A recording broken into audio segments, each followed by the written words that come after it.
इसके बाद next question है, अन्योन प्रेरण किसे कहते हैं? अन्योन प्रेरकत्व की परिभाषा समझाइए एवं इसका मात्रक और विमीय सूत्र लिखिए।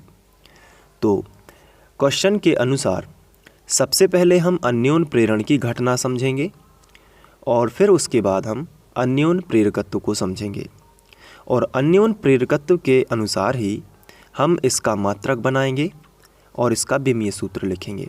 तो इस तरीके से ये कंप्लीट क्वेश्चन हो जाएगा। तो आइए स्टार्ट करते हैं अन्योन प्रेरण से। अन्योन प्रेरण यानी कि म्यूचुअल इंडक्शन। तो इसके पहले हमने स्वप्रेरण को पढ़ा था। थोड़ा सा हम यहाँ पे क्विक रिवीजन कर लेंगे स्वप्रेरण के लिए, ताकि हम अन्योन प्रेरण को बहुत अच्छे से समझ पाएँ। स्वप्रेरण के अंतर्गत एक कुंडली होती है और उसमें हम धारा प्रवाहित करते हैं। तो क्या होता है, धारा प्रवाहित करने से हम जानते हैं कि जब हम किसी चालक में धारा प्रवाहित करते हैं तो उसके चारों ओर चुंबकीय क्षेत्र बनता है। तो यहाँ पे जब हम धारा प्रवाहित करते हैं तो इसमें भी इस तरीके से चुंबकीय क्षेत्र बनता है, ये चुंबकीय क्षेत्र। लेकिन अगर हम धारा का मान बदलते हैं तो चुंबकीय क्षेत्र भी बदलता है। तो कुंडली से गुजरने वाली जो चुंबकीय बल रेखाएं हैं उनकी संख्या भी बदलती है, या दूसरे शब्दों में हम ये कह सकते हैं कि चुंबकीय फ्लक्स बदलता है।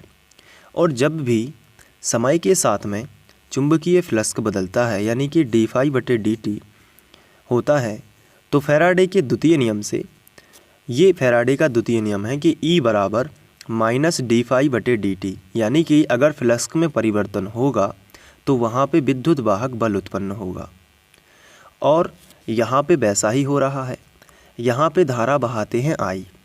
जब इस कुंडली में I धारा बहाई जाती है तो I के मान में यदि परिवर्तन होता है तो शुरुआत में जब हम कितने ही एम्पियर की धारा बहाते हैं तो वो डायरेक्ट 10 नहीं होती। जैसे 10 एम्पियर की धारा इसमें बहानी है तो 10 एम्पियर तक होने के लिए उसे 0 से 1 2 3 4 ऐसे 10 तक पहले तय करनी पड़ती है।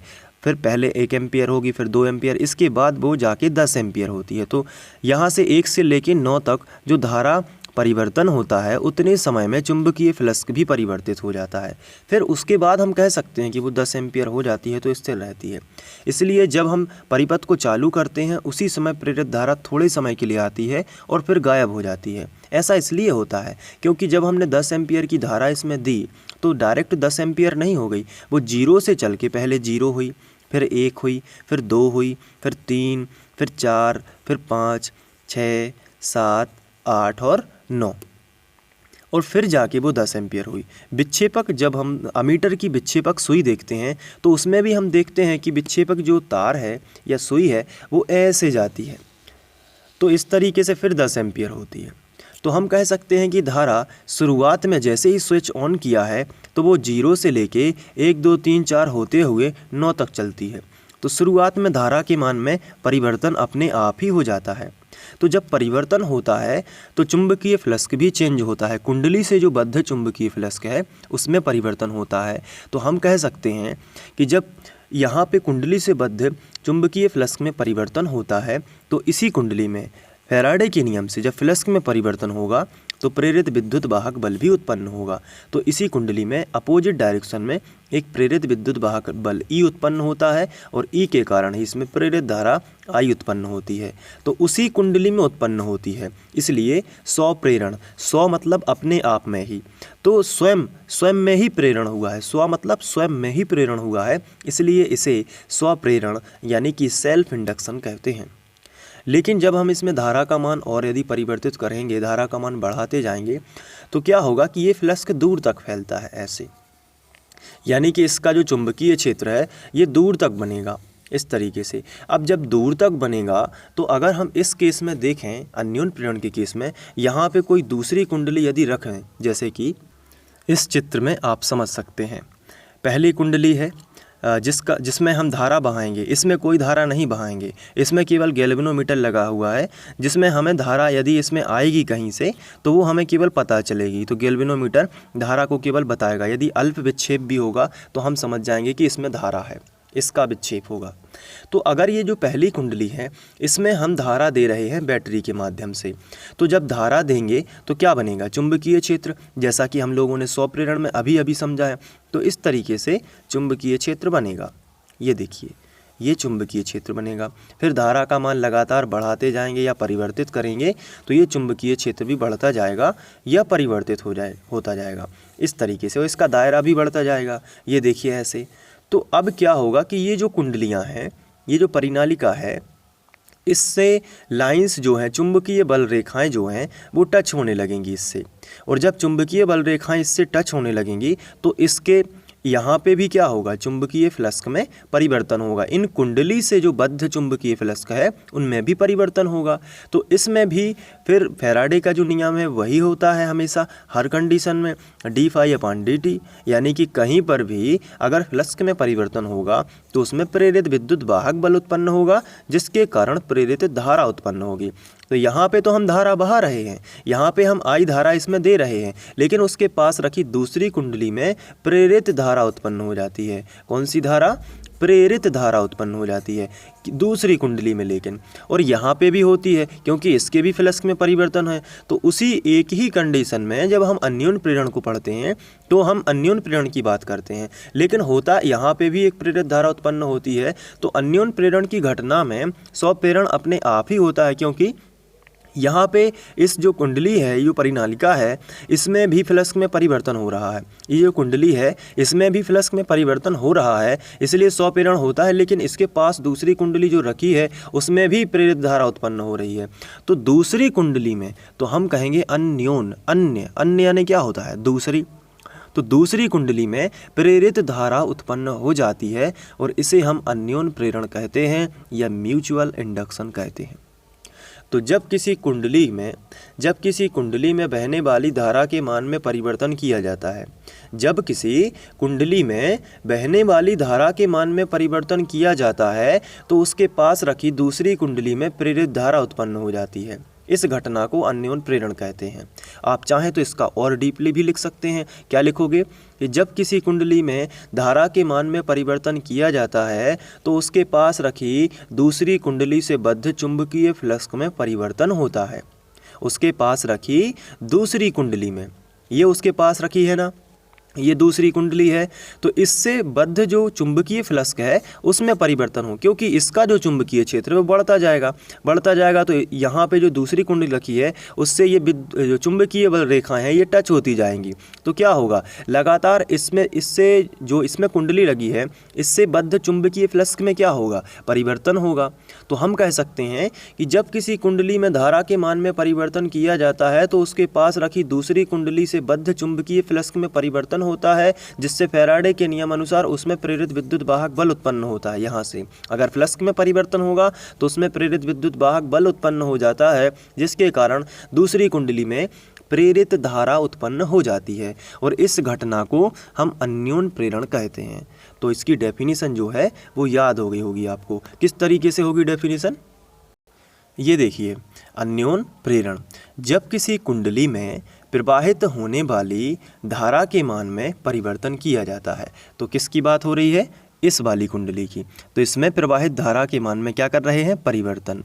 तो पास रखी दूसरी कुंडली, पास में कौन सी रखी थी, ये दूसरी कुंडली।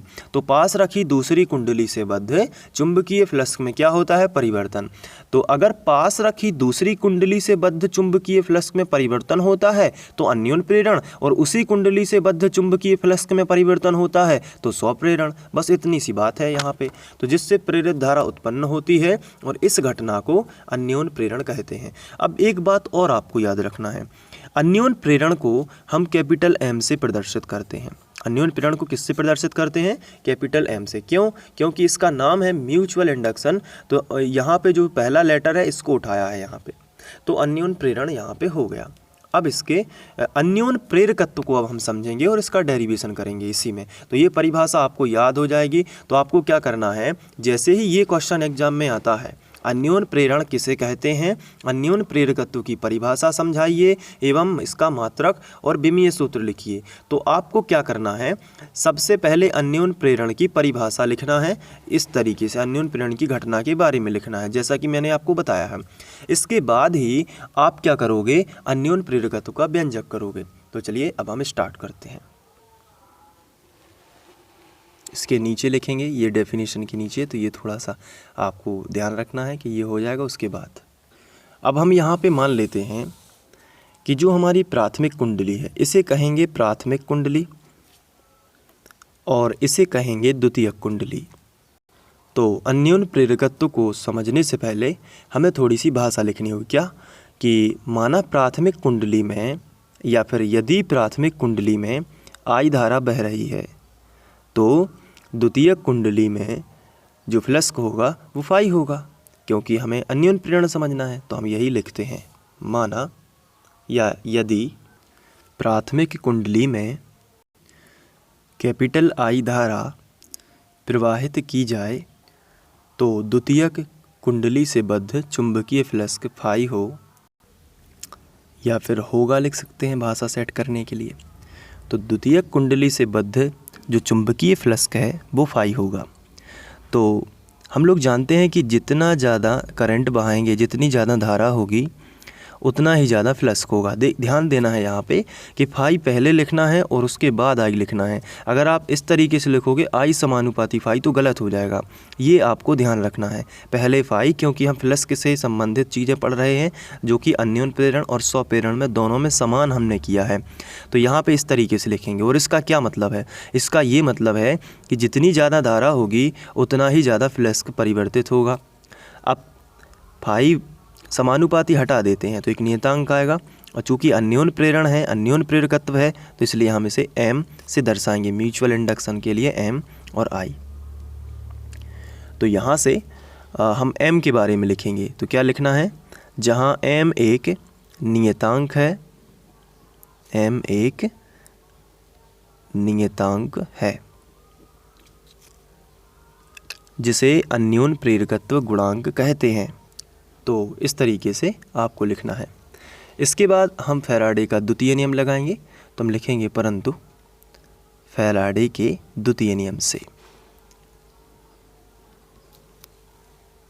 और फैराडे का द्वितीय नियम क्या है, E बराबर minus d phi upon d t, यही है ना। तो बस यहाँ पे फाई का मान रखना है m इंटू आई।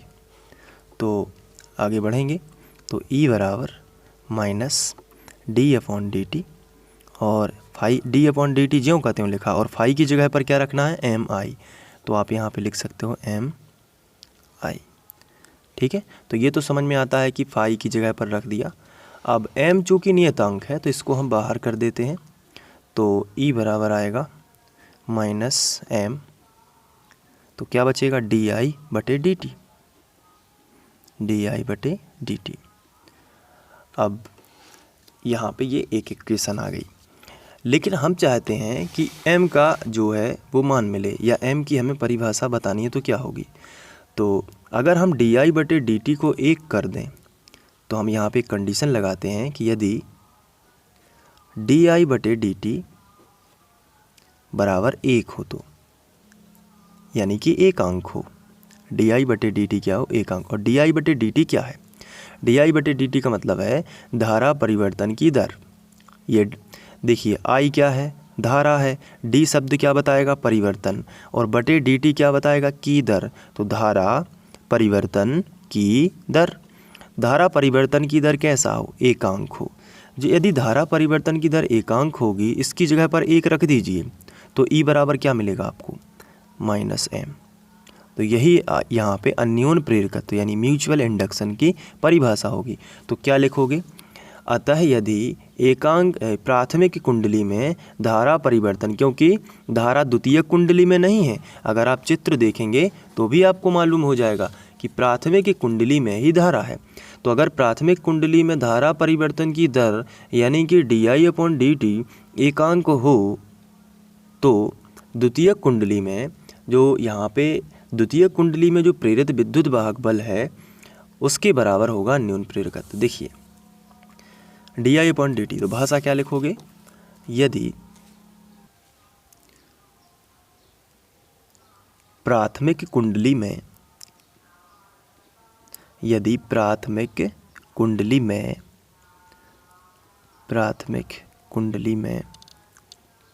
धारा परिवर्तन की दर एकांक हो, ये धारा परिवर्तन की दर क्या हो, एकांक हो, तो द्वितीयक कुंडली में जो प्रेरित विद्युत वाहक बल है वही अन्योन प्रेरकत्व होगा।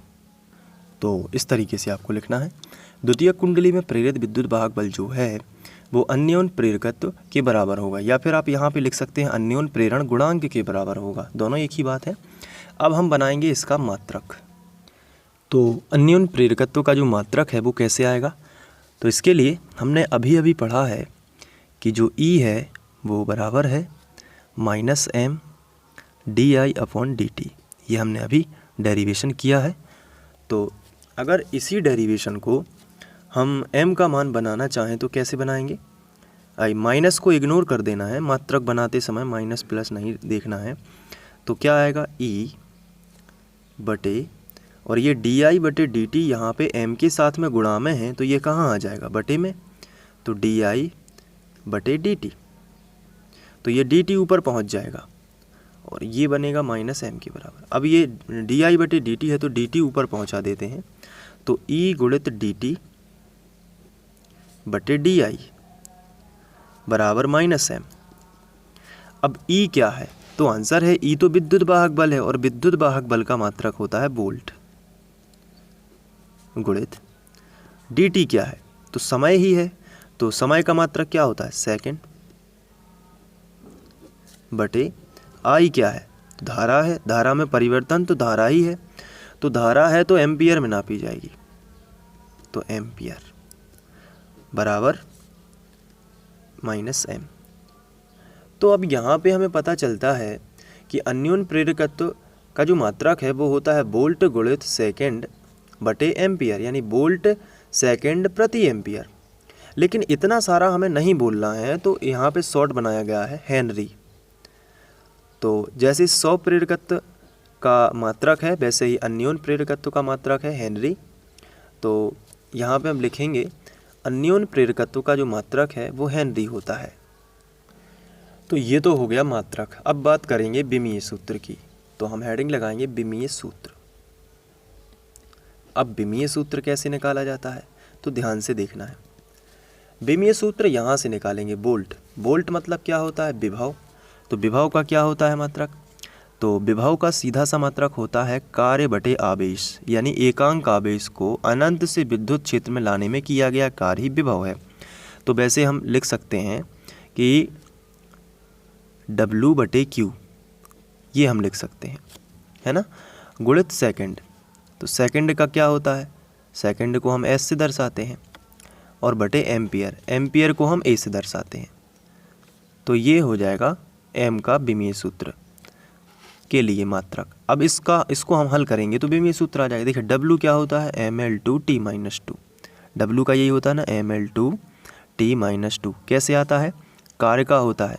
कार्य का क्या होता है फॉर्मूला, अपन को कार्य का फॉर्मूला बल गुणित विस्थापन लगाना है, तो ये आ जाएगा। इसके बाद S है, S क्या है, सेकंड। तो सेकंड के लिए क्या होता है, T, क्योंकि टाइम है। और नीचे क्या होगा, एम्पियर के लिए हमेशा A ही होता है। और यहाँ पे जो है ये कार्य के लिए लिखा है, लेकिन बटे का जो Q है ये आवेश है, और आवेश का विमीय सूत्र होता है AT।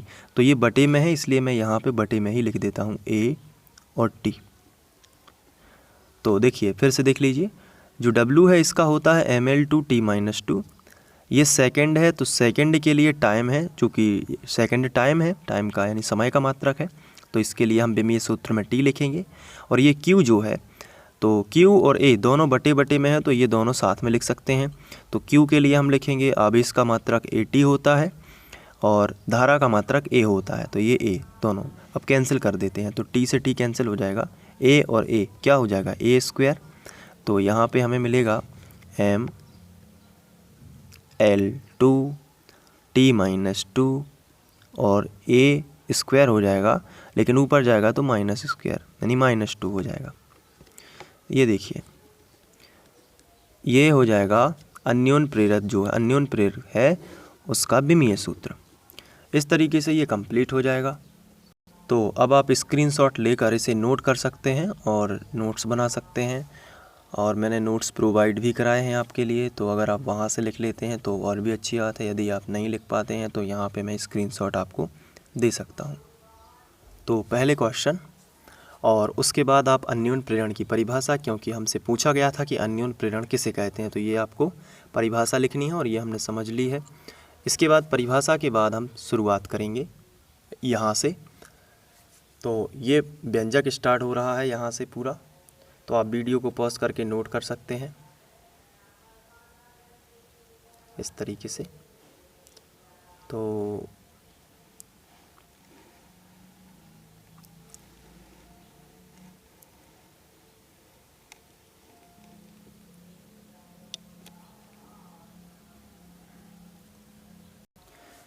इसके बाद मात्रक बनाने के लिए जो है आप डायरेक्ट भी लिख सकते हैं हेनरी, और चूँकि विमीय सूत्र जो होते हैं वो हेनरी से नहीं आप लोग ज्ञात कर सकते हैं, तो उसके लिए आपको क्या करना होगा, बेसिक पता होना चाहिए। तो ये थोड़ा सा बेसिक से बताया, तो आप नोट कर लीजिए इसको, क्योंकि बेसिक फार्मूला इसका ये है और उसके बाद हेनरी आएगा। तो विमीय सूत्र तो बेसिक से ही बनाया है, ये देख सकते हैं आप।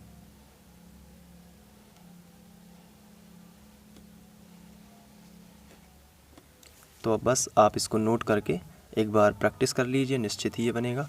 हम लोग आगे बढ़ते हैं। Thank you.